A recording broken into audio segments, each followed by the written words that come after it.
Welcome to the Traders Journal podcast, your go-to hub for trading insights by trader for traders. I'm your host, Kuis Marky. Every mentor would talk about what you should be doing to become a profitable trader. Pero wala masyado yung nagdi-discuss ng mga bagay that we should avoid doing to become a profitable trader. Naniniwala kasi ako that aside from learning from what winners do, we should also see ano yung mga ginagawa ng mga loser in order for us to learn and stop doing whatever they're doing. I'm a big fan of cutting nonsense, cutting bad habits, cutting bad traits, or any bad things, especially if you want to learn a skill and if you want to master it.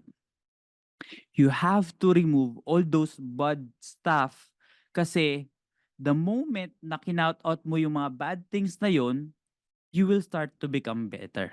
You will start to become good.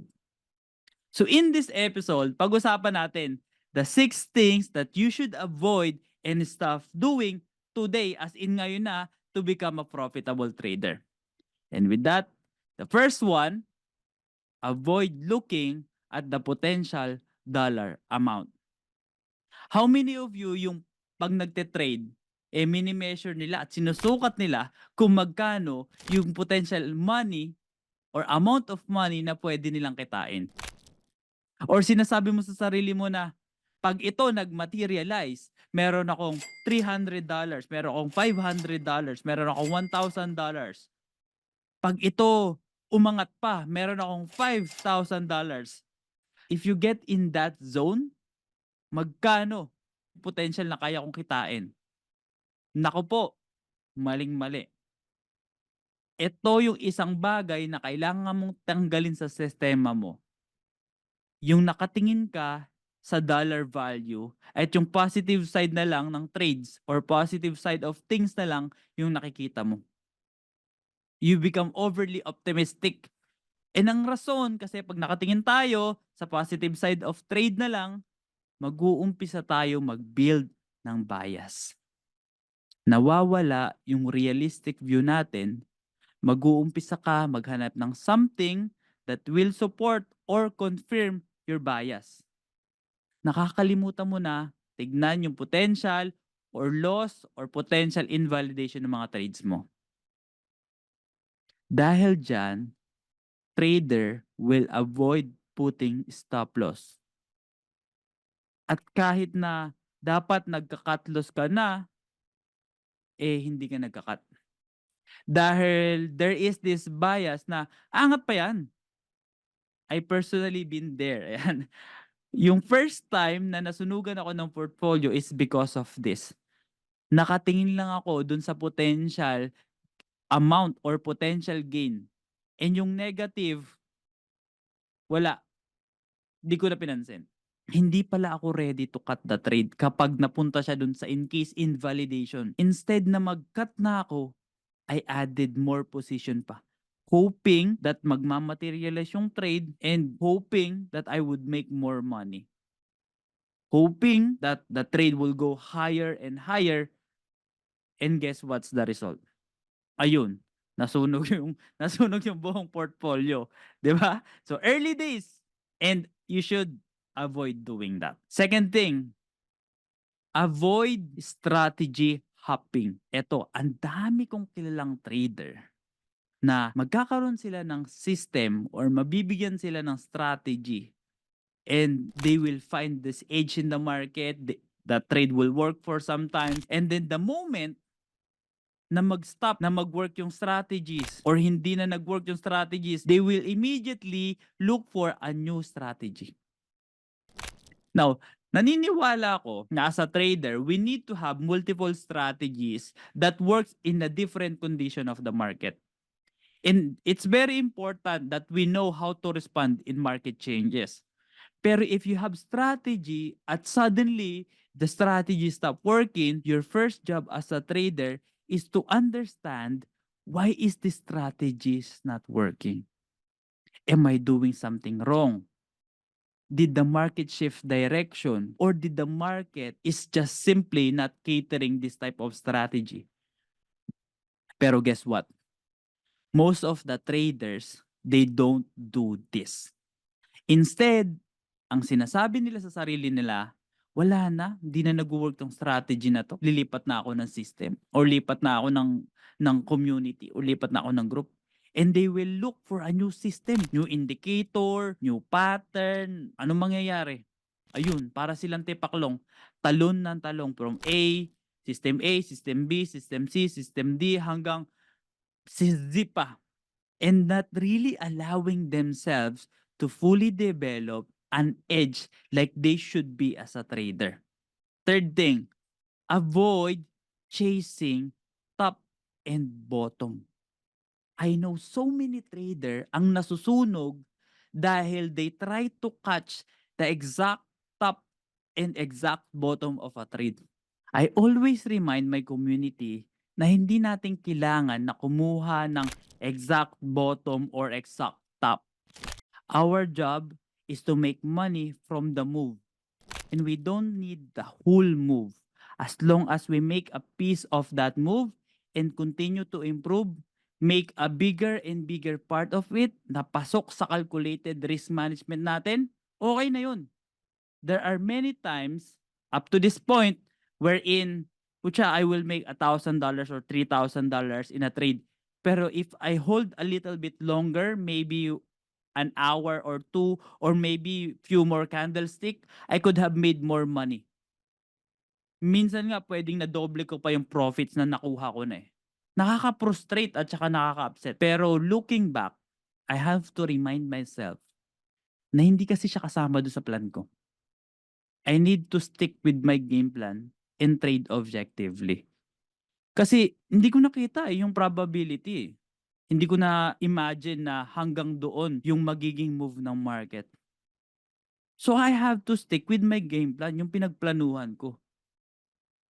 And kung ano yung makuha kong result, okay na yun.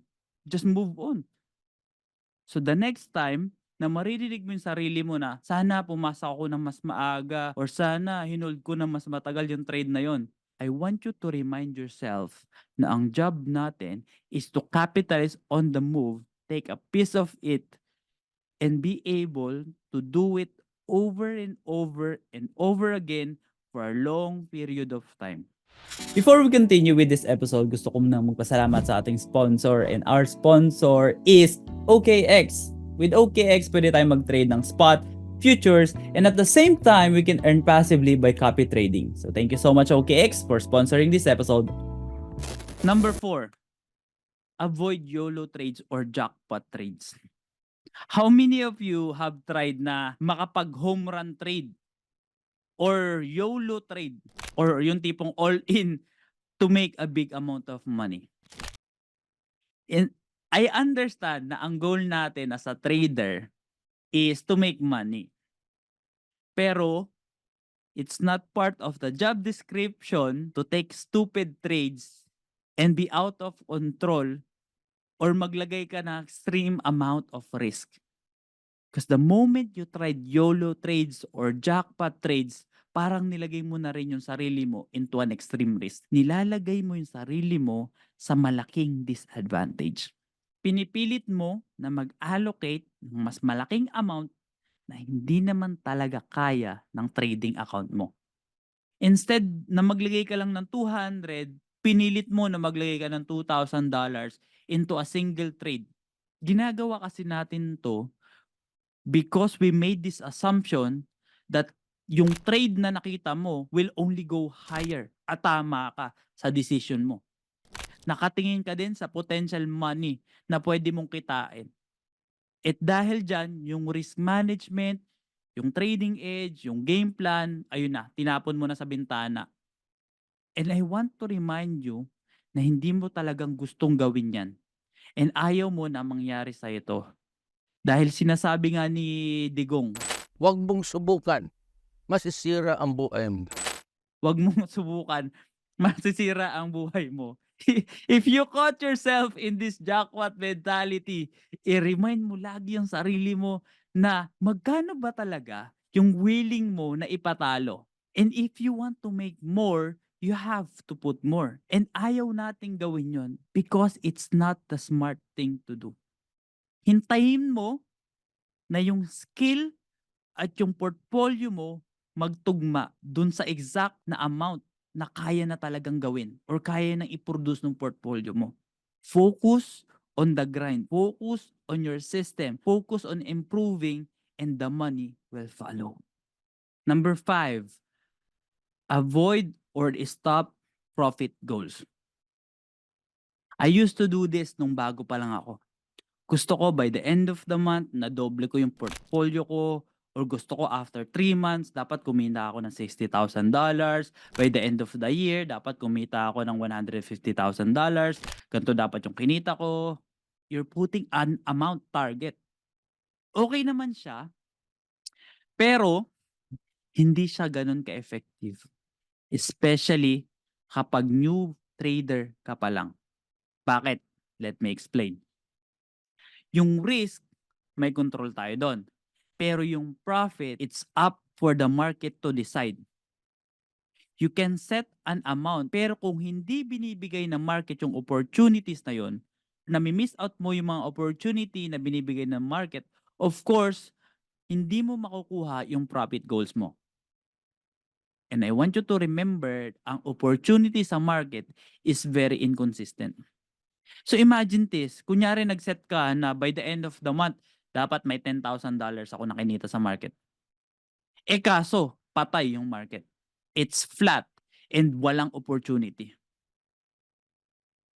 Now, mentally, you are wired to put an amount or as magsa-size up ka to hit your profit goals. And this would lead to bad trades, over trades, oversize, which will put you to disadvantage. So if bago ka pa lang, I suggest that you do not put a profit goal. Instead, you focus on things such as, I want to refine my edge. I want to better my entries. I want to better my exits. I want to slowly increase my size. And I want to add another strategy on my playbook. Make those the focus of your goal. And do not set a money-related goal. Yung money-related, it often lead to hurt us. And lastly, avoid following alerts and trading signals from Telegram and Discords. Now, I know people who suggest copy trading, and I'm not really against it, but with the right context. If you're a newbie trader, pag-aralan mo muna kung bakit sila dun pumapasok sa trade, what are their thought process, why they chooses the trade, and do not copy someone blindly. So these are the 6 things that you should avoid and stop doing if you want to become a profitable trader. And sinabi ko na to nung umpisa that when things don't work sometimes, stop complicating, stop adding things. Check mo muna bakit hindi siya nag-work and then eliminate mo yung mga yon. Even sa buhay natin when it gets chaotic, go back to the basics. Go back to your fundamentals. Ano ba yung basic things na ginagawa mo sa buhay mo that you should not be doing? Start removing them. And manonotice mo that your life will start drastically getting better. And same thing sa trading. I create a list, write things down, yung mga ginagawa ko na hindi naman nakakatulong sa trading, and every time that I eliminate something from that list, my performance would become better. And with that being said, I hope that I added value at marami kang natutunan sa episode na to.